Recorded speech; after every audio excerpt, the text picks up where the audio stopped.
What's up, everybody? Welcome to the House of Mario, the award-winning Nintendo podcast on the 8-Bit Collective, and the doors to episode 88 are open. I'm your host, Drew Agnew, and joining me, as always, is my best buddy, Bryce DeWitt. 88, I am great. Nice, man.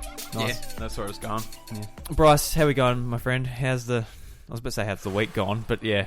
Yeah, well, I suppose it was a pretty quiet week for me. And then up until I was coming here to do the podcast, and I'd been looking after the baby most of the day, and he decided today that he just wanted to unload an entire stomach on me, including bile. So we actually didn't have any problem like that when it come to my daughter. We'd never experienced that before, so we're like, fuck. So I cleaned myself up. We called the hospital and said, is this normal? Because he kind of just unleashed. Yeah. And they said, it could be attributed to something, but just check for dehydration and it should be right. I'm like, okay. What was it? Well, you just gave him lunch. Is that what happened? Yeah, so he just had a breastfeed. Yeah. And then I had him, and the last couple of days he's done that to me. He's just decided, I'm just going to projectile vomit. The first one, I was in my work uniform yesterday. And he projectile vomited. He missed me.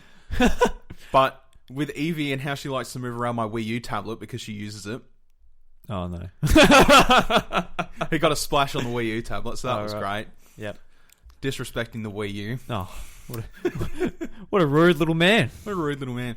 But I suppose at least he spewed it on the right console. Let's put it that way. Yeah. Not the Switch. You don't think the Wii U was a cause for the sick feeling in his stomach? No, that's a bit harsh. That's a bit harsh. I still like the console. Yeah, I like the console. Yeah. But yeah, no. And today it was no different. He did it 3 times yesterday, in the time that I was home, and then today he decided to go one step further and just not only unleash what he had in his gullet, but from the pit of his stomach as well. So I've never seen a baby spew yellow before. This is a really weird conversation to start off a podcast. It is, yeah, but here we are. Here we are. Welcome to the House of Mario, everyone. But I don't know. It was a bit strange. So we're starting late today, obviously, because I had to go and check that stuff, and yeah. So my end of week's been pretty wild. Haven't had the time to play video games because I've been dealing with puke.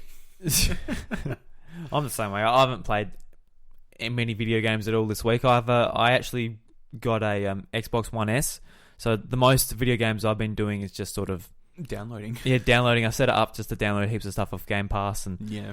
So I'll be jumping into that this week. Now that you've done that, we have to play video games. We do. We have to. I mean, not... we have to play video games. Not like it's we not. Do anyway. It's not Nintendo, but it is video games. So is, yeah.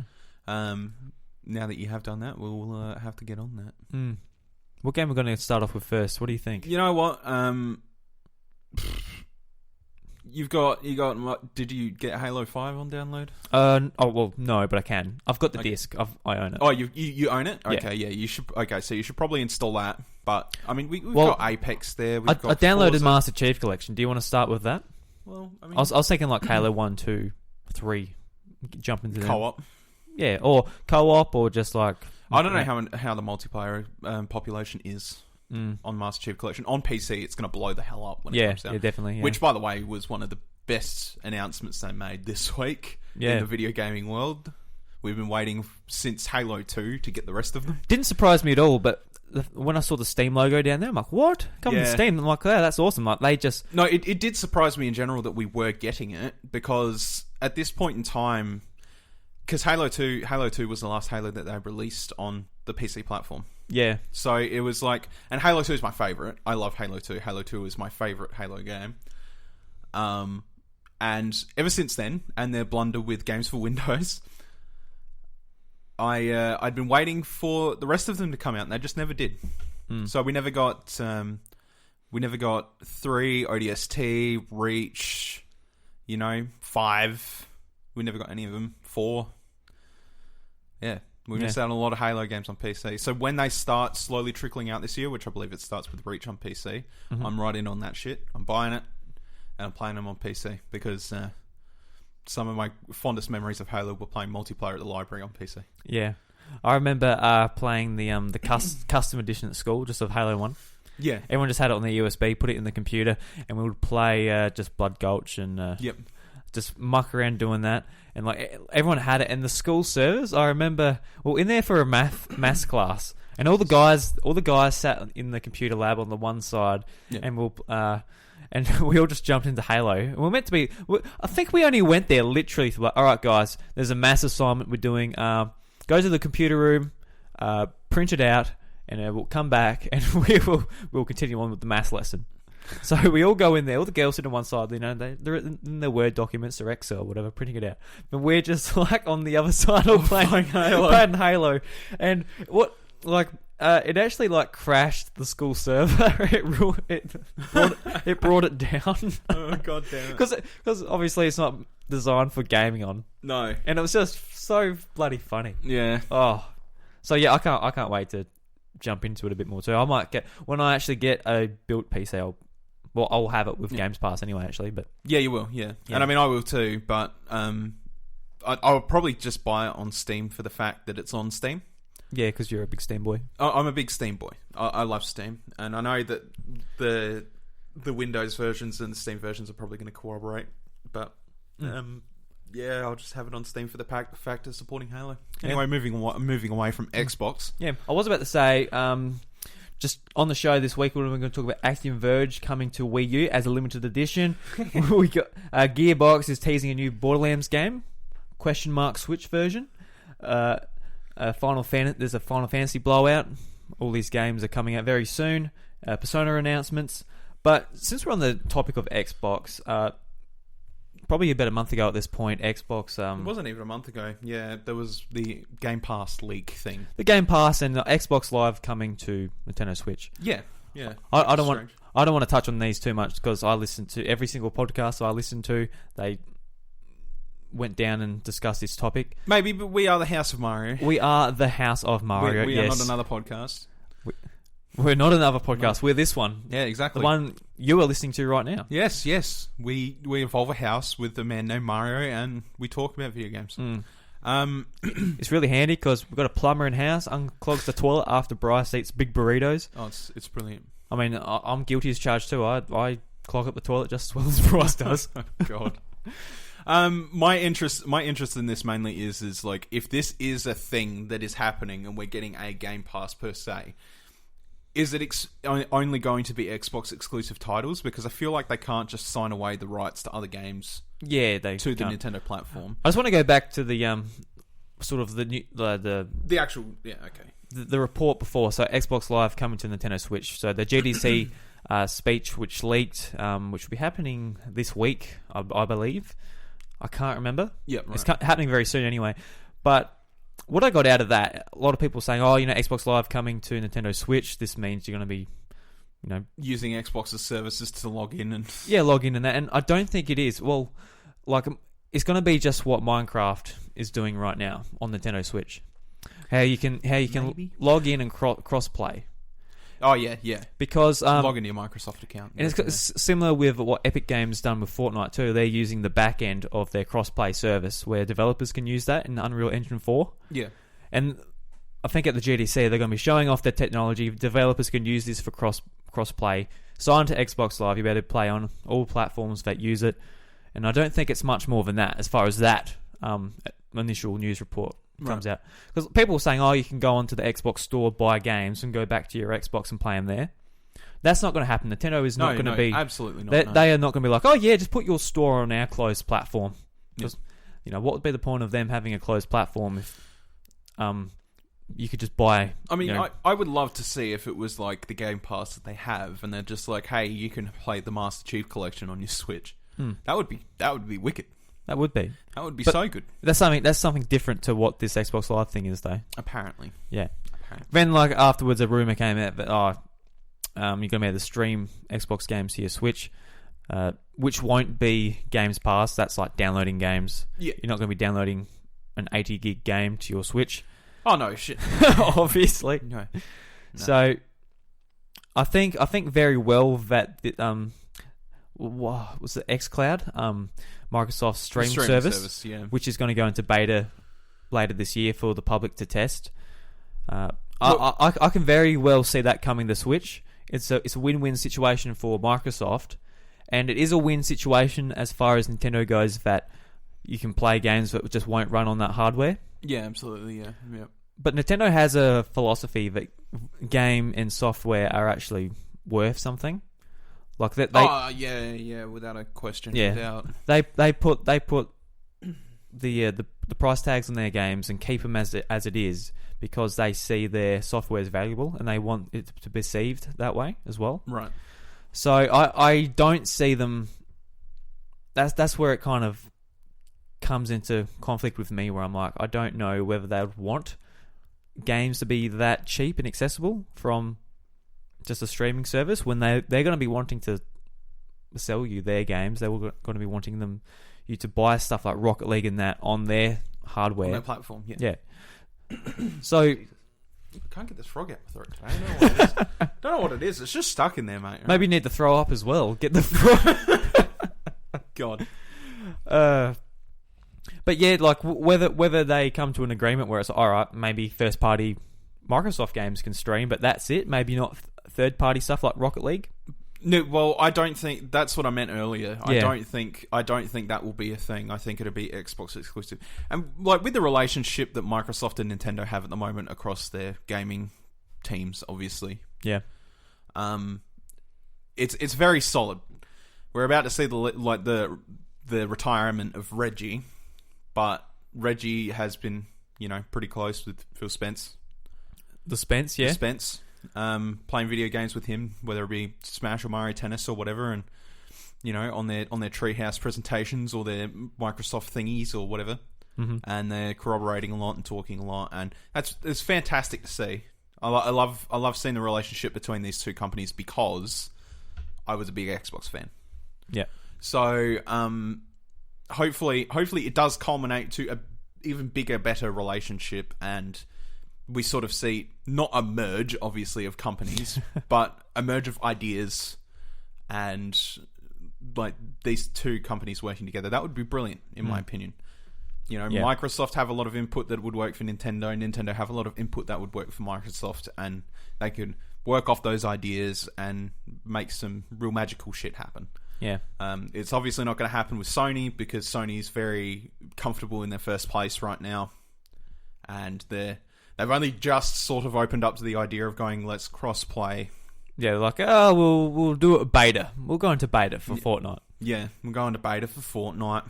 And they're rolling out other things like Rocket League's embracing it now too. Slowly, yeah. Even though the developers are just like, just let us do it. They're just like, I don't know. I don't want to play with those guys. At the end of the day, you're going to buy the games on the platform of choice that you want to play them on. Yeah. And I don't think they're going to affect sales as much as they think they are. So, yeah. I mean, in the end,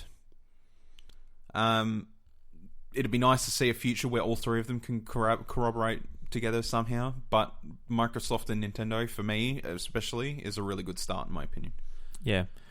Hopefully, because those in the rumors as well, as like Cuphead and those sort of games that you can see running on a Switch are going to be ported, and that would be great. Oh yeah, that'd be awesome. Cuphead's like the perfect game to be like, hey, this is a Microsoft game on a Nintendo platform. Absolutely, yeah. It is absolutely, like, because Cuphead is obviously very critically acclaimed, and I mean, it was sort of in the dark for a while when it was being released and stuff like that, but that game is so beautiful. Every frame is hand drawn and everything, So it'd be lovely to see something like that on Nintendo. Yeah, like it took for ages to come out. It did as well. Took ages. Took so long. Delay after delayed, and yeah. I'd love to play it on Switch, but just need a good D-pad. Well, yeah. So that's all I wanted to say on it. It was pretty. Well, I guess quick, so. Yeah. Quick turnover, but I just think in the end, that's what I take away from it, is that more collaboration between Nintendo and Microsoft means good things. I don't think that any bad will ever really come from that, and because of like how they can bounce off each other with their different ideas, it could mean very good things. Mm. So hopefully they roll with it, and we'll see what happens, I guess. Yeah. So next up from Limited Games Twitter. So after several years of Limited struggle... Yeah, what did I say? Limited Games. Limited Run. Oh, I forgot the run. Sorry, everyone. After several years of struggle and ongoing legal battle over a huge amount of money... Jesus. Money? I'll start again. Do you want me to read it, mate? No, like my brain is just fried after this week. Yeah, I feel you. Big news, obviously. Yeah. After several years of struggle and an ongoing legal battle over a huge amount of money at the hands of Badland Publishing, Axiom Verge is coming physically to Wii U on Friday, March 29th. Sorry, it still makes me laugh. Yeah. Physically on Wii U. So this was a special edition that was announced a long time ago. Yep. And limited run games are, instead of saying, hey, we're just going to cancel it and forget about it, they're actually still bringing it out for Wii U, which is I assume, I never hear about it, a very dead user base not using it anymore. Yep. I can't imagine anyone who was hardcore enough to be like, yes, I'm getting a Wii U, I want to play some Nintendo games, hasn't got a Switch yet. I might be wrong, and I mean, Axiom Verge is already on the console, is it not? I'm pretty sure it's on the eShop. I'm pretty sure it is, but I couldn't tell you 100%. I'm pretty sure it's on the eShop, so it's not like the game hasn't been around. The only people that are probably going to end up with this special edition are the people that are real massive fans of Axiom Verge, and even then... Yeah, or just... I think just hardcore collectors being like, alright, this is a limited run game on a Wii U in 2019. Oh yeah, it'll be worth money, you save it. Save it. And Axiom Verge is a beloved indie game as well. Yeah. So I'm not saying it isn't. I'm just saying that it's very strange. Yeah, it's really weird. It's really odd. Personally, if I were the publisher, I'd just alright, forget it. Don't worry about it. But it's good to see that they're actually bringing it out. Well, instead of just scrapping it and not saying a word. Yeah. I mean, maybe they should have just converted it and been like, "Hey, Liz, on the Switch." Well, I believe there is there is. I've seen it in EB Games that this is on Switch. Is it the collector's? It is, yeah. Okay. Well, if you get a collector's edition, it's the Switch version, then fine. Because I remember seeing it in EB Games. It has the Blu-ray with behind the scenes, right, and everything in it, right. And it was about $80 or something like that. And I was like, oh, I'd love to get that, but opted out at the time. Yep. But yeah, so it's on Wii U now. Hooray! Hooray! I hope that they do say here that there's no chance of them making their money back, but they're just doing it for the goodwill for the probably 10 people that are like, yes, Axiom Verge. All right. This is from My Nintendo News. They say that, well, they point out that Gearbox official, a Twitter account, has put out a screenshot, a blurry screenshot of a sort of... It's Borderlands 2. It's a Borderlands 2 screenshot. It is a Borderlands 2 screenshot. It is 100% a Borderlands 2 screenshot. You're talking to somebody who's played through them. Yeah. And they say, time to tease another game for PAX. And they posted a blurry picture and everybody's assuming that means Switch version. Like, they've got their VR version. It is on Xbox One, PS4. Yep. What Borderlands 2 related? What could it be? It'll be Borderlands 2. Yeah. It'll be Borderlands 2 something. People are like, oh, a Switch version. And it's like, okay, well, it could be a Switch version. Could be a mobile phone version. It could be, yeah. Could be anything. It could be a Tales to the Borderlands. Well, obviously not with Telltale gone, but maybe... It could be a Borderlands 2 movie. Yeah. You don't... like. The thing is like... It's one of those very vague leaks that people are just like, Switch version. And, like, I love Borderlands 2. Borderlands 2 is a fucking great game. Like, it had some of the last very good rounds, in my opinion, of DLC, which, doesn't happen very often with video games. Like, even with Red Dead, I just started playing Red Dead again today. Red Dead 1. That had one of the greatest as well. And it's still universally loved by pretty much everyone that plays it. So Borderlands 2 on the Switch would be great, but I don't think this necessarily means that it's going to be a Switch version. I don't see how making a pixelated screenshot and then people making the assumption that it's a Switch version. I think people are making the assumption just because it makes probably, as far as a port goes, which people are assuming this is, not like maybe a spin-off game with the same graphics engine or something, but Switch does make the most sense for it, bringing it to, because Borderlands, there's rumours that Borderlands 3 is going to be announced at PAX as well, and that I assume that wouldn't be coming to Switch. No, it won't be, probably. But the Borderlands 3 teaser's already quite clear. This is not as clear at all. Because people have already got screenshots, the original screenshots from that scene of the game up. And it is literally just Borderlands 2. Yeah. And I mean, I looked at it in the beginning anyway. I'm like, that's just the... There's something crawling on my leg, Drew. What have you got in this house? Rodents? No, it was a bug. It's alright. Oh, sorry, mate. You need fly spray in here, mate. A fly spray? Fly spray, yeah. Is it a fly on your leg? Well, I mean, it's poison, mate. It'll kill it either way. Oh, well, sorry, mate. But I could tell anyway, because it was a character from Borderlands 2 just blurred out in front of Marcus's shop. Mm-hmm. That's all you really needed to know. That's what it was. You could see that even if it was blurry. If you're a Borderlands fan, you pretty much got that straight off the bat. Borderlands 2 is something that they constantly re-release in different forms. The only two platforms left for it to be on really, are Switch and mobile. But at the same time, it could mean a different type of Borderlands media. It could mean this, it could mean that. You really don't know.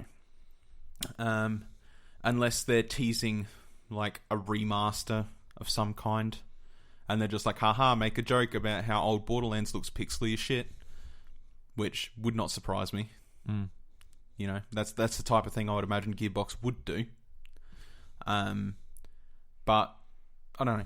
I think it's a we will wait and see. If it comes to Switch, then good. Borderlands 2 is one of the greatest co-op shooters of all time. Yeah. If it does, if it does get announced for Switch and presumably come out this year sometime, would you be interested in playing it again? Or yeah, I'd play it on Switch. Yep. Because it's one of those games where it's just like I can pick it up and bring it around. I'm just like, hey, let's play Borderlands. Yeah. And then when I'm at home, it's just like, hey, let's play Borderlands. It's just one of the things you do. Like that was the good thing about having a laptop back in the day too. Is with a game like Borderlands, you could just take that laptop anywhere and play Borderlands anywhere. Just go and like shoot out and grind and yeah. And I mean, like Borderlands is fun, so I can't complain too much. But at the same time, it's hard to tell where the series is going to go from that point on a Nintendo console as it is. Like probably. Feels like a really hard no that it would be Borderlands 3 on Switch. Yeah. But Gearbox have done weird things before, so I'm not going to rule it out. We're assuming that Borderlands 3 is going to be going sort of the Destiny route, go and try and do games of a servicey more, maybe not hard in that direction. I actually don't think so. I think they'll probably stick to their usual formula of what they did with Borderlands 2. Well, because it was so successful as it was, there was really no point to deviate from the path. And I mean, people would love to see constant updates and stuff like that. But the way that games like Destiny and Anthem are handled in that perspective, it's really shite. It's not good. Yeah. And I know a lot of people, you know, sort of step in and defend that. They'll be like, I love Destiny. Destiny's a great game. And I'm not disputing it. Destiny is fun when you get to the end and you do all the hard stuff and all that. But their business model for releasing DLCs has always been crap. And I feel like if Gearbox fell into that hole as well and did the same thing, they'd probably land themselves in trouble for already screwing up what was an already great franchise. Yeah. And especially since the pre-sequel wasn't received half as well as what Borderlands 2 was. I feel like they kind of need to go back and do it like they did with Borderlands 2. Yeah. Oh well, if it does come to Switch, I'll play with you. Yeah, absolutely. Yeah. I would love to play the game. It's been... I launched Red Dead today and I realised that it's been 8 years since I finished that game. Yeah, it makes us feel old, doesn't it? It makes me feel old. I remember sitting in your bedroom watching you play it. Yeah. Yep. Good old Red Dead. Back at your old mum's place. Your mum's old place. There we go. Good old Red Dead. But yeah, and it would have been around about the same amount of time since I played Borderlands 2. So, yeah, it says something. I'd love to play it again. Yeah. It's getting to the point now where some of these old games on PS3 and 360 are actually becoming a bit like fairly nostalgic. They're slowly becoming the retro, which is really strange to say when you think about it, isn't it? Well, a couple more years, they'll be 10 years old. Yeah. Be a decade years old. Yeah, and I mean, when we were playing 64, we were already calling, Mario Bros. And stuff like that retro. Yeah. When realistically, it actually wasn't that far into the future in comparison. It was about 10 years. So we're at that stage now where those games are sort of falling into that category as well, where they're classic to people.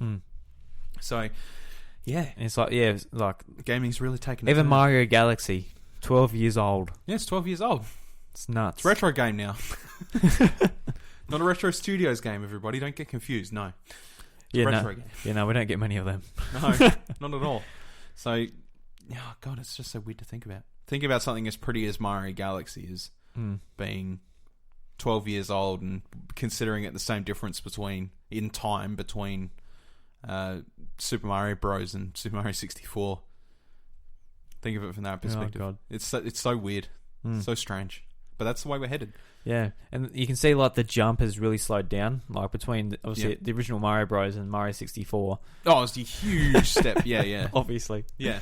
Now, pretty much with the Wii U, even now the Switch is like, all right, it's HD now, and it looks better, and you can do greater draw distances. There's a bit more shine to Mario's trousers, but apart from that, it hasn't really completely changed the game. No, and it won't. It's just sort of how it's going. Yeah. Nothing wrong with that, I guess. Thinking about time. When are we getting a new Zelda game in the similar vein to Breath of the Wild? Do you reckon it's going to be like a 3-year development cycle? They're going to like do a Majora's Mask and sort of reuse assets, or do you reckon it's going to be like another 6 years and all right, it's a completely different game? No, I don't think.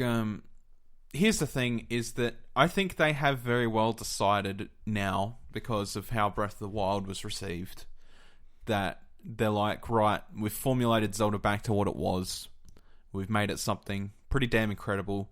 We've gotten all this feedback. We're keeping this team on that did it.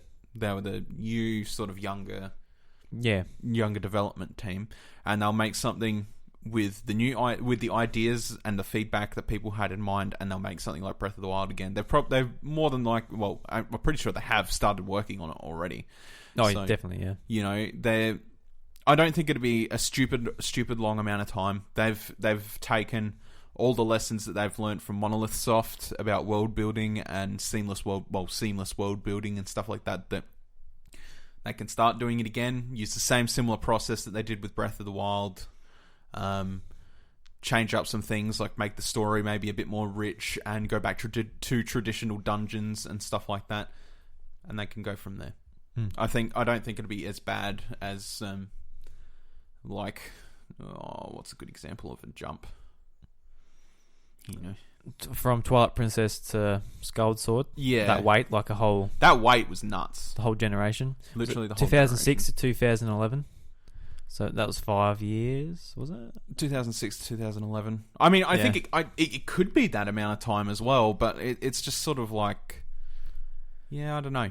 They might be able to get it out quicker with the new younger team and all their skills they've got going on and stuff like that. It might, I think Zelda at the moment is just destined to bleed over into the next console. That just seems to be a trend now. Yeah.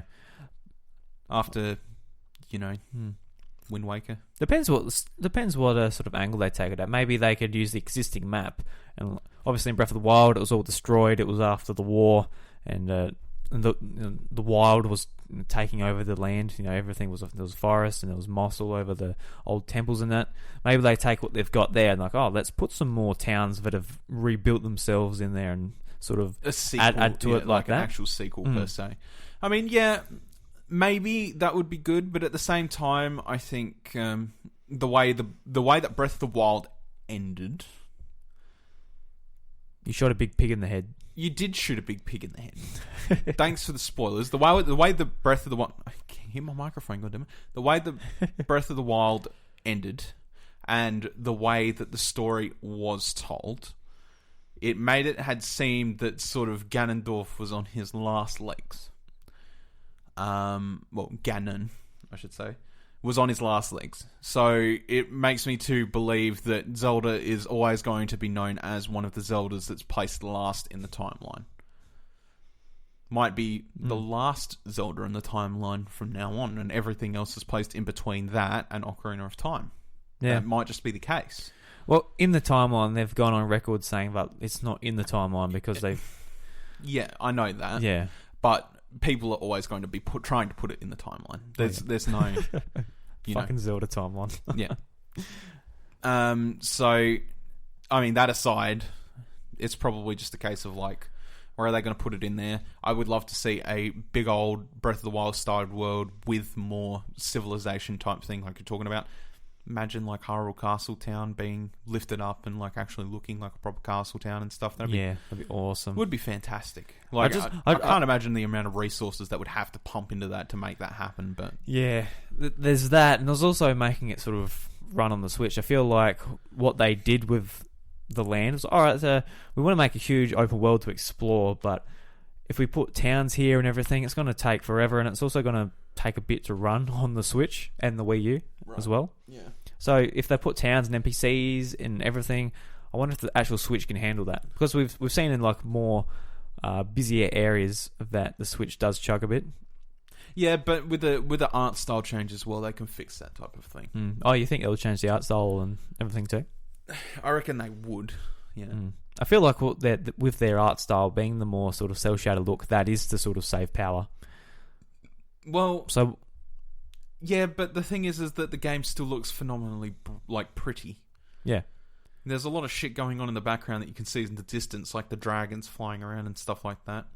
You know, you could see a Zelda more akin to Wind Waker being the next step, or, you know, harkening back to Borderlands, they had that real cel-shady look, but they had the black lines to sort of make things pop out. Yeah.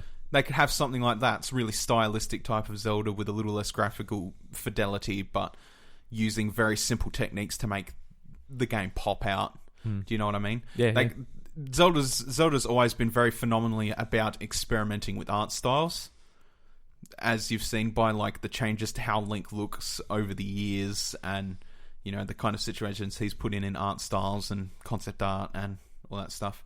So I think it's possible they could do it and still manage to keep the game looking unique and stuff like that, but also making the game a little less taxing in that sort of regard.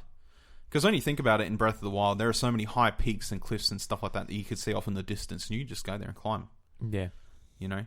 And you've got to load all the things that are around that as you come into it. They might be hidden in the background, but, you know, who's to say that you can't have a city in the distance, and then, like, as you draw close to it, it does the same thing. Yeah, well, I hope that is easy to program around. I'm just sort of bringing it to attention just to... I guess so, yeah. Yeah. But we'll see. I mean, yeah. We've got a while to wait, I think. Yeah. Yeah. Yeah, for sure. Without question. Yeah. This is just a quick thing that Ubisoft have detailed what Assassin's Creed 3 is bringing to Nintendo Switch, just some of its features. So it's got HD Rumble, Bryce. Very exciting. Provides additional player layer of feedback during gameplay. Ooh, I'm sure that's very exciting. Ooh. Touchscreen interface enhances accessibility for game menus. Very exciting. Here's one for you, Bryce. Motion controls ensures an intuitive controlled feeling during distant weapon aiming. So that's for your bows and your aiming things. You throw on your tomahawk around. Yeah, and the specific UI design provides HUD adaptation for different display modes. For example, docked or handheld gameplay. Now, like, not much there, but I just want to sort of bring up that, like, back in the Direct, if that was the footage they decided to use, this game is gonna... I'd wait to reviews before jumping into this game. Well, the thing is this game was also the first Assassin's Creed released on a Nintendo console. Yeah. Oh, well, apart from the DS ones, but I don't really count them. No. Here's the thing. I really like Assassin's Creed 3. In my opinion, in my honest opinion, and I know a lot of people are going to criticize me for this because Assassin's Creed 2 exists, but it's probably my favourite one. I reckon Assassin's Creed 3 is my favourite one. Just because I like jumping around the trees and stuff like that. And, I like that too. you know, having the cultural sort of integration with the Indian tribes and all that stuff, and the whole red and blue coats. I thought that was all really good. Yeah, it's definitely one of like the coolest conceptual ones. Yeah, to take place in. Yeah, I think it's great, but it does still utterly confuse me why they're releasing this of all of them when when Assassin's Creed 2 exists. Everybody loves Assassin's Creed 2. Yeah, well, they already have the remasters on the other consoles for 1 and 2, and whatever of the other games Ezio was included in. Maybe it was Brotherhood or something. I can't remember. I don't know. I'm not a big Assassin's Creed dude. That still makes you go, why 3? But 3... It's like putting Mass Effect 3 on the Wii U. Well, it's like literally pretty much the same situation. It's not quite that bad, but yeah, I get where you're coming from. I think it's just because it's coming out for the other consoles and it's just coming out for Switch at the same time. They're not going back to do a completely different but in that case, remake for it. In that case, then why don't they just release a collection? Just be like, here's 1, 2, and 3 on the Switch. Kind of makes more sense to do it that way. Yeah, probably, but it's more work for them. I don't know. I obviously would like to see a collection as well. This does have Liberation with it, so it is kind of a collection. Okay. So Liberation was the one on the Vita. Yes. Yeah. Yeah. So basically an Assassin's Creed. Anything that's not a numbered Assassin's Creed title, or at least, on a main console, I just don't really care about. Fair enough. Yeah. Sorry, Assassin's Creed fans. I don't really want to play Liberation. I don't care. I want to play Assassin's Creed China because I don't care. Yeah, the 2D games. Yeah, I don't really want to play them, and I don't want to play it. You don't need to play them to get the Assassin's Creed experience, like you would say Kingdom Hearts, where you have to pretty much play every game in the series to get what the hell is going on. In my opinion, that game is more about what the insert is in the game, not the story going on in the background. Because if you've played the Assassin's Creed game, you know that it's actually a game set in the future that delves back into the past. Yeah. But the past story is the more interesting part about it to me. I don't really give a shit what's going on in the future. Yeah, I don't think anyone does. Not really, because it kind of just went to shit. Anyway, yeah. So Assassin's Creed 3 is coming to Switch and it's got new features. Cool. Thanks, Ubisoft. You've done that with the Wii U version. Yeah. Well, the thing is, the Wii U version ran pretty well. Oh, it ran fine. That's where I played Assassin's Creed 3. Yeah, so did I. But I'm just saying that's really confusing. Yeah. Kind of just like, well, it didn't work well enough on Wii U because the Wii U didn't sell. Maybe if we put it on Switch, it'll work well. But I'm just kind of like, nah, not really. You put Assassin's Creed 2 on there, you might get people to buy it at a decent price, mind you, because this game will probably come in at like $90 or some stupid crap like that, and you're going to be like, why did I bother? Well, no one's going to bother for $90. No, exactly. It won't be 90. I'll put a guess now. It'll be 70. No, I'll put a guess now. If it isn't going to be 90, then it'd be 60. Yeah. 60 is a very expensive price still for it. Yeah, for Assassin's Creed 3. Yeah, absolutely. And Liberation, Bryce. Oh, don't care about. Don't forget the Vita gem. The Vita gem, because everybody cared about what happened with the Vita. Bryce, moving on. Final Fantasy blowout games. It's coming. Big blowout. Yeah, they're all coming out soon. We've had Final Fantasy 9 already. Yeah. Yeah, and Final Fantasy 7. That's come out, has it? No, it's coming out next week. Next week. I've already pre-downloaded it, mate. Yeah, I saw that you pre-downloaded it. Pre-downloaded it. So Final Fantasy 7. That's when I haven't played a Final Fantasy game, so I want to start on 7. Okay. Is that a good place to start, my friend? Well, yeah, because the thing is that it's got obviously some of the most iconic characters in video game history. You'll get more background on Cloud. It's got one of the most memorable, some of the most memorable cutscenes in video game history and stuff like that. There's a lot to Final Fantasy 7. Yeah, because friend of the show, Paul James was talking. Yeah, I was about to say James Paul. Sorry, James. James Paul. And then you said sorry, James, anyway. Yeah, my head is so scrambled. Yeah, oh my god. Yeah. But he absolutely loves Final Fantasy 9. He was saying on Twitter that that should be the one I start with. He is a Final Fantasy 9 advocate, that bloke. Yeah. It's alright, Paul. I'll play it one day, I promise. So yeah, I think I want to start with 7 just because that's the iconic one. And is that the most accessible one as well, would you say? Well, look, the thing is that most Final Fantasies, I can't stress that enough, most Final Fantasy games are fairly easy to approach. The exceptions being stuff like 12 and 13, where their combat systems are a little bit more complicated. Yep. 15's really easy to approach, and then anything before 12 is pretty... discluding the MMOs is pretty easy to approach. Yeah, I'm probably thinking, like the US releases, probably 3, 6, 7, 9. They're the ones I would like to jump into. Well,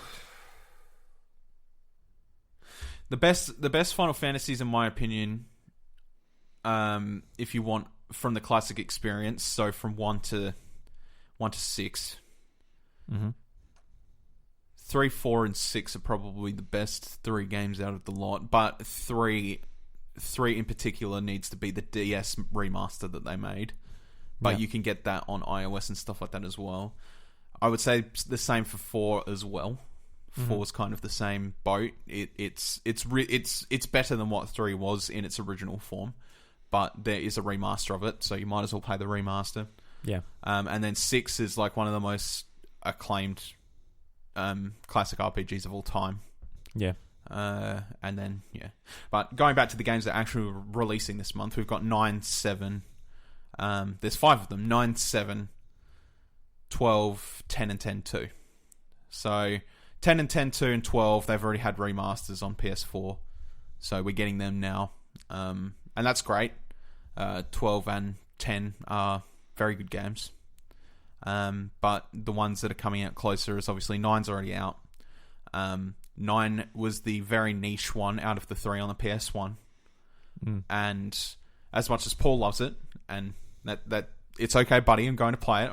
I'm sure I'll enjoy it because it's a Final Fantasy game and I like Final Fantasy, but it never aesthetically appealed to me at the time because the 2 other Final Fantasies that were on that console were more geared to look towards a more mature audience. And because I had already played one that sort of sat around, that it was weird going to something that went back to a more classic style, per se. So, Jesus, your phone... Is that your Mac? That's my iMessages coming through. Sorry, mate. Oh my God, tell your Mac to shove it. I would hate that, hearing my phone notifications come through my Mac. Yeah, it's quite handy, but go on. Quite handy. Okay. It is quite handy. I use it instead of...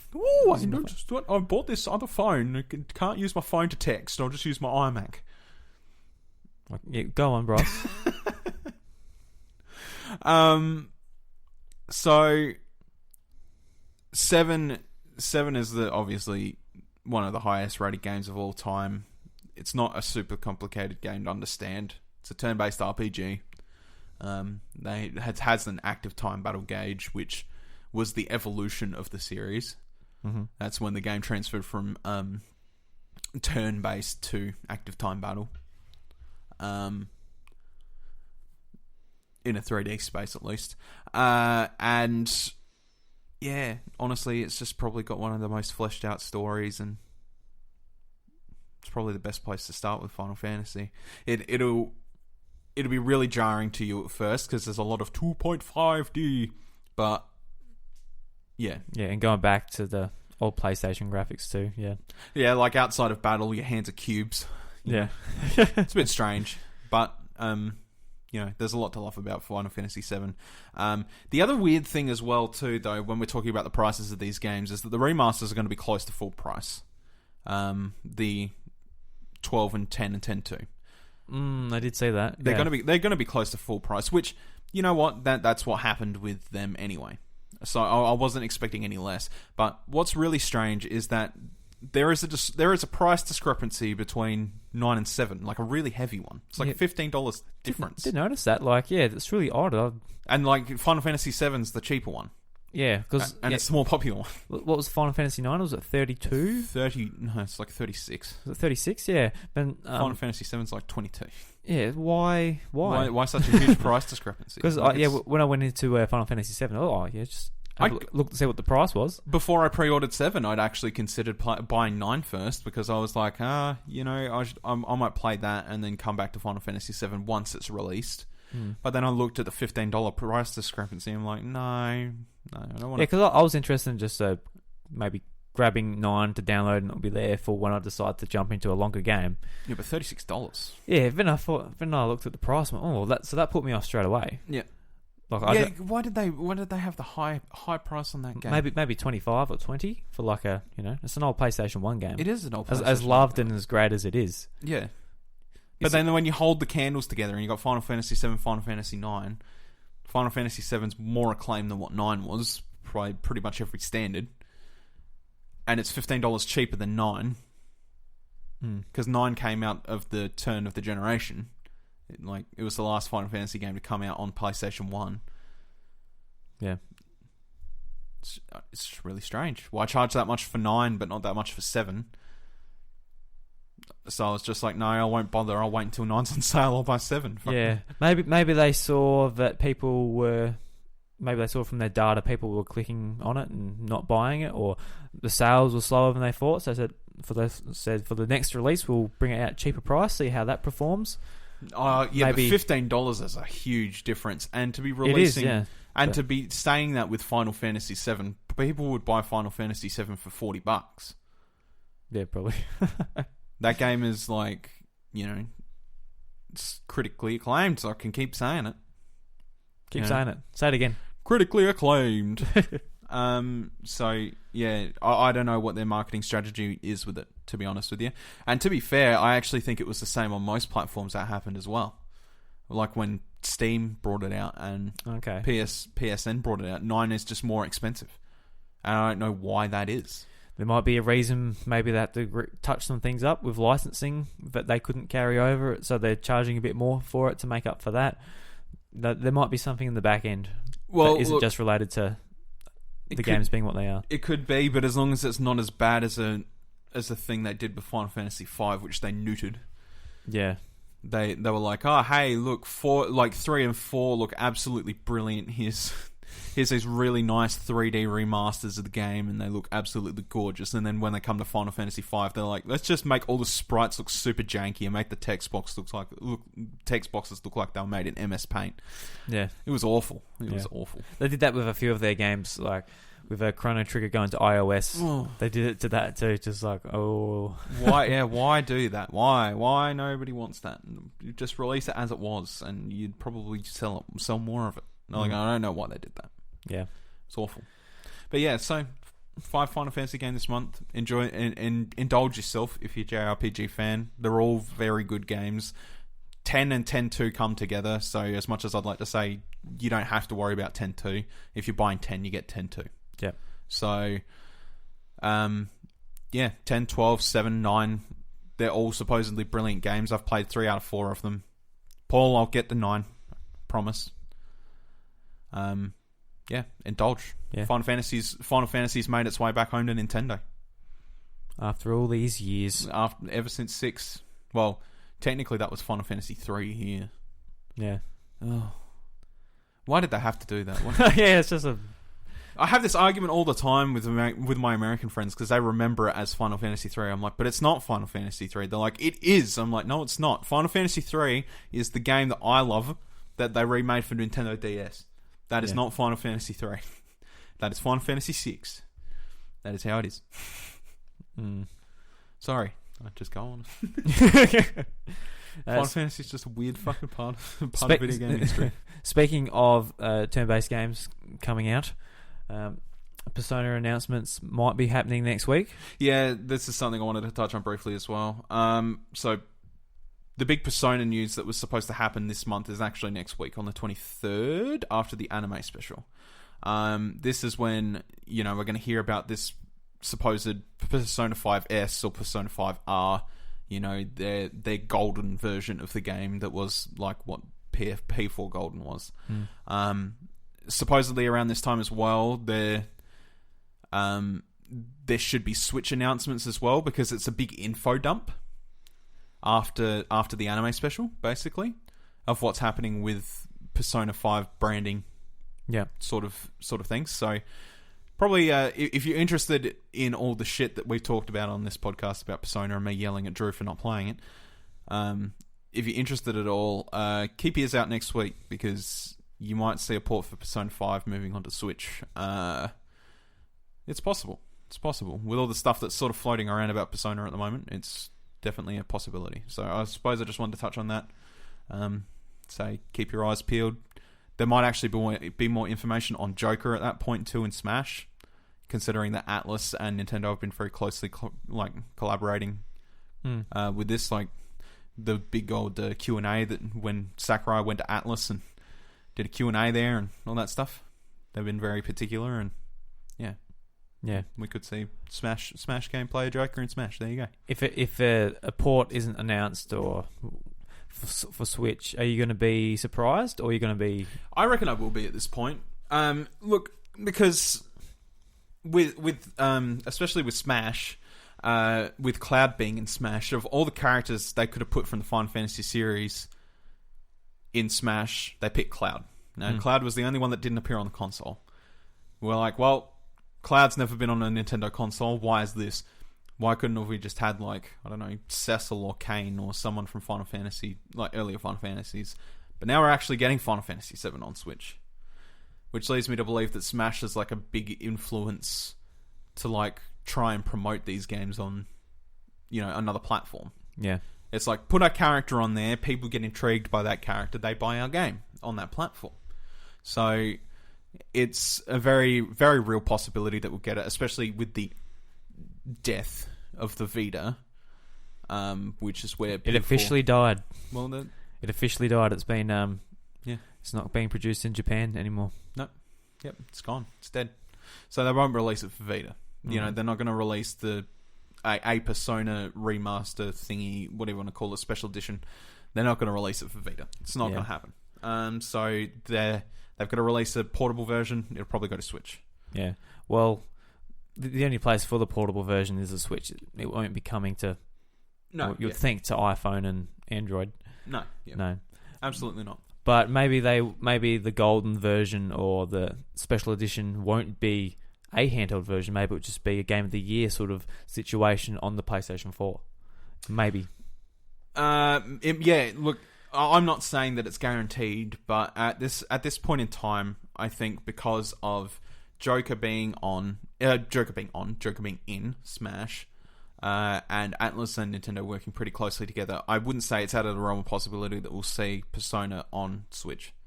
We have Persona on DS. We're getting. I actually think I might have just released Q2. Not just yet. I think it's like. It's not that far off. It's June-ish, May, maybe. It's not that far off. I was talking to Dash about it the other day. Is he excited about it? Or he couldn't give a shit? I don't really know. Dash, right into the show. Let us know, mate. Just right into the show, Let us know what you think about Q2. But, it's not like we're not seeing Persona on a Nintendo console, because we definitely are. We've just never seen a mainline Persona hit a Nintendo console. So Persona 5 could change that.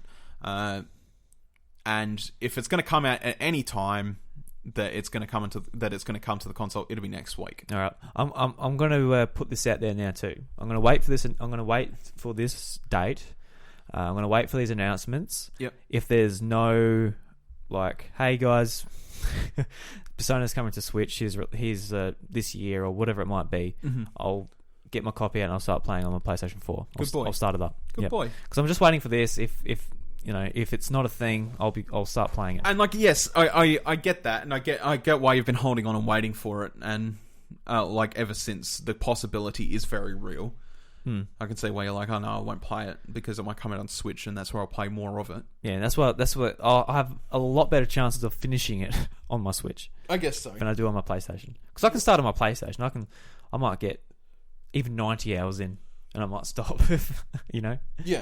But to be fair, if I get to 90 hours, surely I'll be able to do the extra little bit. Yeah. But you know what I mean, yeah. But, so I say wait till next week anyway. And then you might get your dream, mate. You might get your dream. You might get Persona 5 on Switch, and then you'd be golden. Persona 4 golden. Yeah, exactly. Yeah. What a life. What are you doing there, mate? You playing with your hair? Yeah, playing with my hair. Putting your ponytail back in? How'd it come out? What happened? No, hair ties just... They suck, man. No, right. You know what? All these years that I had short hair... and I never really understood the struggle of having long hair. Over the past, year and a half, maybe a little bit more, I very much understand the struggle. Fair enough. It's pretty struggling, mate. I mean, when I was younger, I used to grow out my hair, and it used to just be a big boof. It never went. Yes, it did. It never went down, so I never had long hair. Maybe it was long, but it just become an afro. You're an afro, man. And you grow You're your like Reggie Fils-aimé, mate. Not quite that afro, but yeah. Yeah, but you know what I mean. I've got that's the way it went. Yeah, I've got old school photos where it says holy shit, my hair looks so big. And that's just good. I didn't used to like cutting my fringe because I didn't like. I was like, oh, gee. I guess no, it was self-conscious type of thing. I wanted to sort of hide under my hair. Yeah. But you grow up, you're like, oh, just fucking, it's so annoying. Get rid of it. Yeah. It's not so much. It's not so much an annoyance. It's just hair ties suck. Yeah, well, mine gets real thick. It gets harder to wash and stuff. Yeah. So just keep it nice and short. Yep. So fair enough. I've not needed hair ties in a while. Yep. Yeah. Fair enough. Yeah. Fair enough. Yeah, well, I gave you some time to tie up your hair. Thanks, mate. And last little bit of the show, there was an article by Kesler McDonald on The Guardian titled "Nintendo at 130. It's on us to create that wow moment for players." And it was an interview between Kesler McDonald and Takahashi and Nogami on the legacy of Nintendo. Yep. And they went through sort of Nintendo's past, how they got into video games, and sort of the sort of new take on Nintendo's development. Talking about how Shigeru Miyamoto, wasn't that impressed initially with the idea of Splatoon, but since the series came out, it's become a huge success for them. Oh yeah, it's one of Nintendo's best performing IPs now. Yeah, so I would urge you to go and have a look at it. There'll be a link in the show notes to the article. Read through it. It's probably about 10-15 minute read. Yep. It's really interesting. But I guess I just wanted to use it as a talking point, Bryce, just to talk about sort of Nintendo's, I guess more recent, within the last 5 years, their take on development and using or bringing in younger blood to sort of create their games. Yeah. Well, I mean, that's the thing, is it's the turn of a generation now in terms of humanity. And the people that were developing the games we love are now getting older, and it's not because they're falling out of the cool style or anything like that. Old man, you're getting a lot of people now that are new puppies, new tricks. Does that make sense? Yeah. Like, they're coming into the industry, they're learning all this stuff that the older game developers now are not. And it's really pushing forward. A lot of people were really interested in making that next big bang for an IP. Splatoon was the biggest thing to sort of hit the Wii U. Yeah, it was definitely you think back to that generation, and Splatoon is the one where you're that's their new big idea. You had Mario Kart and Smash, which were great iterations of the games, but yeah, Splatoon is Splatoon is the IP that survived off of a very, very poor selling console. Yeah, well, it was Nintendo's entrance into a genre which was huge, and they had no part in as well. Exactly. Yeah, and I mean, Splatoon's a very competitive game. It's one of among one of the most competitive shooters out there at the moment. Yeah. And I mean, that's saying something, really, for something like Splatoon to be considered a competitive shooter, because stuff like Call of Duty and stuff like that is starting to fall out of favor now. Not a lot of people are tuning into those sort of streams. A lot of people are just watching Battle Royale. Especially as far as Call of Duty goes, it's bigger. It's almost bigger than ever. It's selling millions of copies, but as far as streaming and the zeitgeist goes within the hardcore gaming community, it's really not there. No, it's not. Yeah. It's it's the same people who own probably they've picked up a PlayStation and they probably play FIFA or whatever, and they pick up Call of Duty, and they're the 3 games or whatever they pick up each year. Yeah, and it's continuing to it's almost becoming more of a casual game. It is in that respect. It absolutely is. Yeah, I mean, the thing is especially with those titles, like there was already a leak this year for Call of Duty, and they're like, they're bringing back Modern Warfare 2 apparently. Oh yeah. So Modern Warfare 2 remastered, and it's just going to be standalone at this point. Only the campaign was rated. It was like rated R or something in Australia. It was on the ratings board website, so it was actually leaked, like, by the ratings board. And I mean, that's great, but it sort of just shows that, like, now at the moment they've lost that zeitgeist for popular streaming. Modern Warfare 2 was one of the most popular games in existence that never hit the streaming era. Yeah, so now they're trying to bring it back. That was before the streaming era. I could not imagine Modern Warfare 2 back. Like if that happened now with Twitch, it would have been gigantic. Absolutely, yeah. I remember going to try and pick up that game, and I could not find it for like under $90. No, it was just even a year after release. Its popularity was gigantic. Immense. Like there's stuff like GTA and Pokemon and all that holds its value, but the fact like Call of Duty was like $100 and you couldn't find it under that. Yeah. Second-hand copies, obviously EB Games is that was still $80. Notorious for that, but it was still like $80, $90. Yeah. And because I never actually picked up that game because I'm not paying that much. I picked up the original version, just Modern Warfare. Yep. And I just played that. Well, that's close enough. It's shooting. It's fun. And I don't know. It's a whole different beast, really. Yeah. Like Modern Warfare was, so Call of Duty 4 was my favorite one. And Modern Warfare 2 was basically like, hey, here's Call of Duty 4, but we souped the fuck out of it. We put like a Nitros tank in the back and, that sort of thing. That's just how big that sort of was. And that's coming back to the actual original subject of the topic. Something like that. Modern Warfare 2 was crazy. And now COD, ever since, I would like to say Black Ops, has fallen down the path so much that now we're seeing, in the competitive scene, a lot of people are very less interested in watching something like Call of Duty as they are to, say, Splatoon or a Battle Royale, which is obviously the ultimate craze at the moment. Yeah, definitely. It's just sort of in that range, really. At this point in time, it's hard to say like where Splatoon sort of goes from where it is now. It's been released early on in the console life. Do they wait until the next console before they release the next one? They've stopped updating Splatoon 2. Are they working on Splatoon 3? I'll probably say so. Yeah. But at the same time, just looking at it from that perspective, something like Splatoon coming out, that's been made for people entering the industry. And it's Nintendo's first new successful IP that's just blown up as much as it has. And it did it on a dying console. Yeah, absolutely. Yeah. It's one of the top 10 best-selling Wii U games as well. Yeah. Actually, in this article, they use Masuda, the director of the Pokemon series. Masuda. In this, and like they say, like a lot of he started from the beginning, and like they grew up creating the series and to what it is now. But a lot of the staff he works with are in their 30s now, and they grew up like trading Pokemon cards at school, playing the games, collecting all the Pokemon in Red and Blue, and now they're working there, and they're the ones working alongside him. Yeah. So it like this, just like the studio culture within Nintendo is just completely different now. Absolutely, yeah. And I mean, you get like I said earlier, they had the new team working on Breath of the Wild and stuff like that, and I know that the thing with Breath of the Wild is it's like one of the most critical acclaimed Zeldas of all time, but there is still that group out there that's just like, I just don't like it. And typically they don't like it because it's not how Zelda has been for the last decade and a half. It's not been a story-driven based game. It's now going back to open world exploration with Breath of the Wild.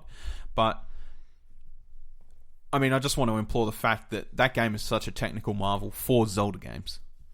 Like, it is insane to see a Zelda where you can see a place and walk to it. That distance might be ages away. It might take you, an hour of walking to get there, but you can go there. Yeah. That's something incredible for Zelda, and the fact that there's a team within Nintendo now that can make a game like that is crazy. Yeah, it's probably one of the first games I can think of at Nintendo where they're like, this is a game that takes inspiration from other games before it. Yeah. Like they said they looked at Skyrim and like games by Bethesda like The Witcher 3, they looked at these games and thought, what can we bring to the Zelda franchise from these? We would like to do something similar to Zelda, is basically what they did. Yeah. And they did a freaking amazing job. Yeah, some things they did better, some things they didn't do as well, but... Yeah, but it's definitely the experimental stage. And like I said before, the next Zelda could very well be, a more story-focused, but still quite big world, seamless open world, like they've learned from Monolith Soft and how to make that translate well. And you've got more sprawling towns and cities and stuff like that. That could be Zelda, and you could still have your story-based Zelda, but you will have this giant open world to play in too. That'll be the ultimate Zelda game, where people will still get their massive... What is your cat doing? I don't know. I just hear like... Bang, crash, bang. Its cat's getting older, everyone. It's just driving itself into everything. It's a big cat. Well, it's not a big cat. How big is it, Bed? She's still small, but she's big enough to cause chaos. Yeah, she's starting to be a bit more pain in the ass. Welcome to cats. Yeah. So, back on the subject, and eventually that will create a Zelda that everyone can love. A Zelda with dungeons, like big sprawling dungeons and a big open world and a much tighter story than because the whole point of Breath of the Wild was to discover your story. But people want a Zelda where the story's laid out for them. That's fine. They can still do that, still have a massive open world. That's their next stepping stone, I think, is combining the ideas of the last 15 years and the ideas of Breath of the Wild and smashing them together and creating something crazy. And I believe this new development team that's come into Nintendo can do that. And I mean, it's add zero disrespect to the people who've created the games we've loved in the past, because those games are obviously brilliant. They're timeless classics, and we love playing them. But I suppose it's just the turn. It's time for the new team to move in and have the people who had been creating the games of the past to supervise and manage a team. And I think that's a good way to explain it. I don't know about you. Yeah, definitely. Like, there's definitely a way to sort of keep the Nintendo magic, but also evolve and become something new. Absolutely. I still want to see all these people who have worked on these games at Nintendo, like from my past. I would love to see them in the director's chair, and Well, a lot of them are, like Shigeru Miyamoto. He's like a supervisor, but he doesn't have a lot of the titles he's working on now. He's not like saying, "I want this here, and this is going to work this way." He's sort of more in the background, saying, like, sort of making recommendations. Yes. Like, what if Mario, did this instead of like, what if Mario had a pet dog? Yeah.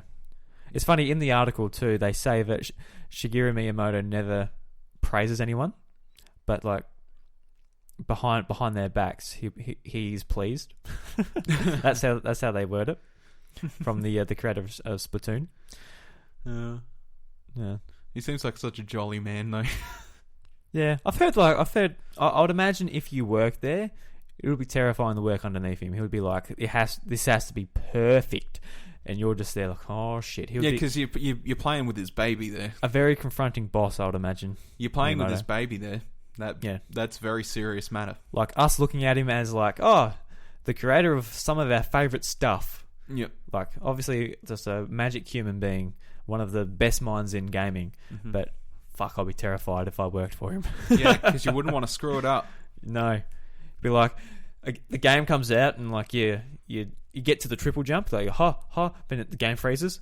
Shigeru Miyamoto's like, who did this? And you're just like at the back. Why? You're at the back like, oh shit, I forgot to program the last jump. Oh shit. God. Oh God. I don't know. It's an interesting read from what I had the time to read, because I couldn't get through all of it. I sent Bryce the link, so I'll have a read of this before the podcast. This is why I had to talk about the projectile vomit. Anyway, had the feeling time I had to talk about that. Yeah, exactly. Yeah, Yeah. So I skimmed through it, but the typical... Is that your door, mate? That's my door, mate. Well, you might... Hold on, I'll go and get the door. All right. You ran for me. Okay. Hello, everybody. It's me. I'm ranting. Drew's going to cut this out, more than likely. So what'd you have for dinner last night, chat? Nom nom nom nom nom nom. Guess who's back? Now I can't even remember what I was saying. Don't know why Chantel knocked. The door's open, but... Oh. Yeah, there you go.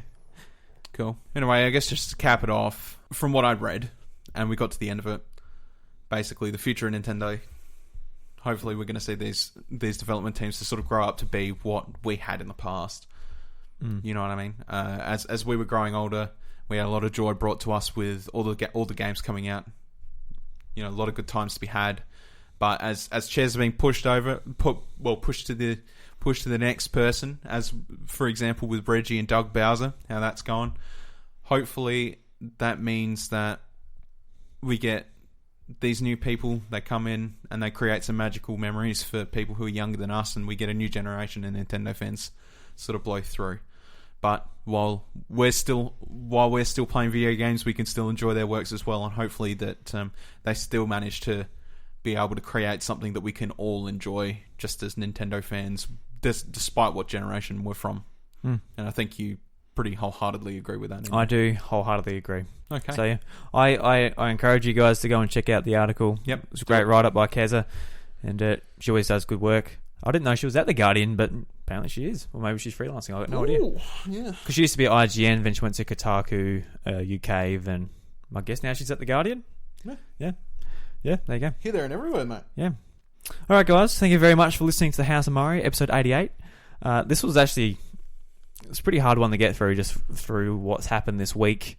Sorry if I sounded a bit more low-key, but it's just, yeah, that's how I feel at the moment. Yep. Just with all the news. Being Australian, obviously you guys know what I'm talking about probably, if you've seen the news. Well, look, the general gist of it is that we won't talk about what happened, but as the House of Mario, we send our condolences. It's obviously going to be a very hard thing to get through. If you're listening to us this week, you'd know exactly what we're talking about, like Drew said. Yeah. So, it's bit of a dark time in news, and it's been very frazzling. It's very very crazy. So very close to home. Yeah. Absolutely. But everything that surrounded it, just with how the news handled it, and how our politicians, and it's disgusting. Just awful. If we're on a news, if we were a news podcast, everybody, we would have talked about it and just sort of displayed our disgust. Yeah, I'm sure it is what it is. We'll be going over this in detail if you want to hear about it this week. That's Jack Cruz's podcast, also on the 8-Bit Collective. Yeah, so go and check him out. But from the House of Mario, our condolences, and we hope that despite all the loss, that there will be some sort of reconciliation, and we will come to a resolution of some kind where we can ensure the safety of people across New Zealand nation. Yeah. Anyway, guys, you can find me on Twitter at iDribby. You can find Bryce at IVRevan, and you can find the show at The House of Mario. Yes. If you'd like to join our Discord to talk Nintendo, video games, whatever, there's an invite in the show notes below. Or not below, maybe just in front of the thing. Don't know. In front of the thing? It's not YouTube, it's not below. I don't really know. Yeah, who knows? It depends on the platform you use, honestly. You think, It's just ridiculous. It is. It's a bit crazy. And we are part of the 8-Bit Collective, 10 plus Australian podcasts, and one American one coming together to put some good, awesome audio content in your ears. Yeah. And until next week, we'll see you later. See you later.